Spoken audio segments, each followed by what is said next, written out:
On de la raconte sur Europe 1. Et bonsoir Benjamin Muller. Bonsoir Christophe. On a parlé essentiellement aujourd'hui à la radio, à la télévision, chez nos concurrents, du One Climate Summit. Et oui, le sommet sur le climat qui est en ce moment à Boulogne-Billancourt. Alors ce matin, dans Europe 1 Bonjour, le climatologue Jean Jouzel était l'invité de Raphaël Duchemin. Jean Jouzel qui nous dit qu'investir sur le climat, c'est bon pour le business. C'est aussi créateur d'emplois. On parle de 900 000 emplois en France liés à la transition énergétique, 6 millions d'emplois en Europe. Et donc c'est un développement économique, ce n'est pas du tout le contraire. Et voilà comment réduire le chômage. Alors sur RTL, à la mi-journée, il proposait aux auditeurs d'appeler pour expliquer ce que eux font au quotidien pour la planète. Alors certains auditeurs sont enthousiastes et d'autres un peu moins. Je pense que trier ces petits déchets dans les poubelles jaunes, dans les poubelles vertes, etc., c'est vraiment se voler la face. Et je pense que de toute façon le sort de l'humanité est scellé.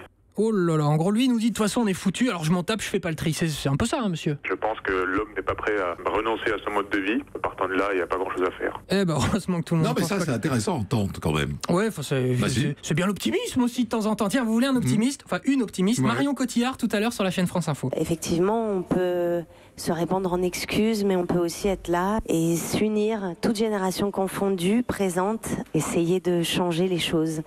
C'est intéressant ça aussi, Christophe, ce que dit Marion Cotillard, non ? C'est plus banal, disons. Bon, allez, encore un petit son d'RTL sur le même sujet. J'ai découvert que là-bas, à RTL, donc ils sont sympas, il n'y a pas de problème, mais ils sont un peu crados quand même. Et vous y avez peut-être pensé une astuce pour réaliser des économies d'eau. C'est l'objet du message de Franck sur Twitter.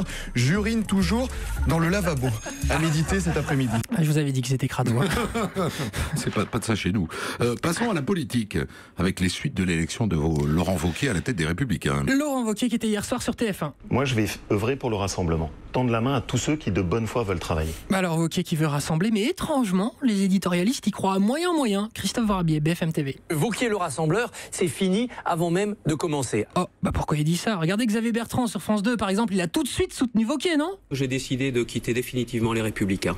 Non, en fait, de toute façon, il est pénible, Xavier Bertrand, t'inquiète Laurent, on sera mieux sans lui. Bon, pour trouver quelqu'un qui dit du bien de Wauquiez, il faut chercher, mais on trouve quand même. Le journaliste Christophe Jacubizzi.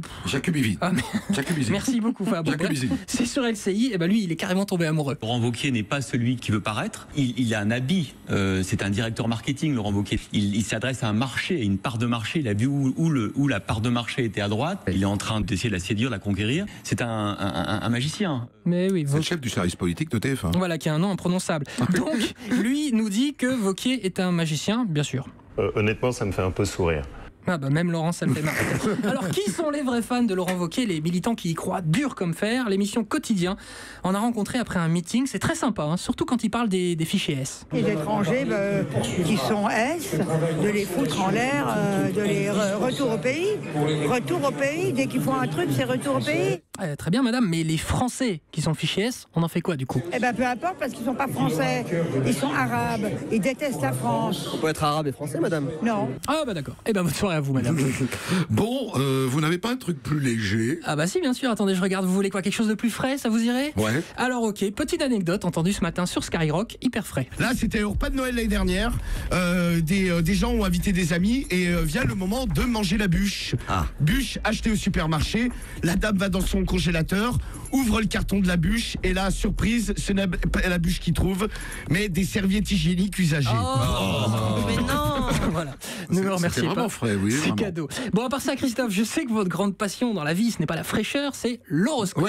Oui. J'ai toujours adoré ça. Mais malheureusement, sur Europe 1, il n'y a plus d'horoscope, mais c'est pas grave, je suis là pour vous. S'il y en a plus sur RTL, c'est parce que c'est moi qui l'ai viré, j'ai appelé ça la sorcière. La sorcière qui était à l'époque. La fille qui faisait l'horoscope. Qu'on embrasse, voilà. si elle vous écoute. Alors dites-moi votre signe astrologique, s'il vous plaît. Je suis Sagittaire. Vous êtes Sagittaire, ça tombe bien. Avant de s'en servir. Jean-Léna en régie, tu me cales ça, s'il te plaît. RFM ce matin, l'horoscope donc des Sagittaires, s'il te plaît. Sagittaire, vous avez une énergie communicative, quelle vitalité. C'est exactement vous, ça, Christophe, c'est incroyable. On va écouter celui de Nostalgie, voir si ça colle aussi. Sagittaire, aujourd'hui, modérez votre impatience et souriez. La sagesse a du bon. Oui, souriez, Christophe, la sagesse a du bon, la vie est belle. Tiens, tant qu'on est là, je vais écouter le mien d'horoscope. Je suis Capricorne, alors. Capricorne, au travail, vous êtes celui qui résout tous les problèmes, mais vous, qui vous aide à résoudre les vôtres. Oui, tiens, pourquoi personne ne m'aide ? Demain, vous êtes mignon, vous me trouvez mes sons, Christophe, merci.